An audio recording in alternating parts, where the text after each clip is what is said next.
I have made a ship that floats. If it falls down, it will also float from here.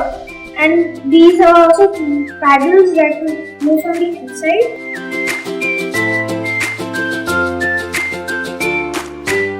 This was all available in the supply room, nothing else. Secondly, it was based on scientific concepts of mass and density.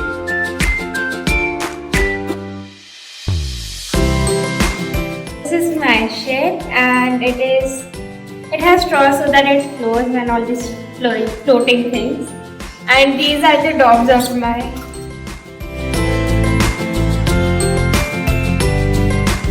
So this is a holiday raft basically.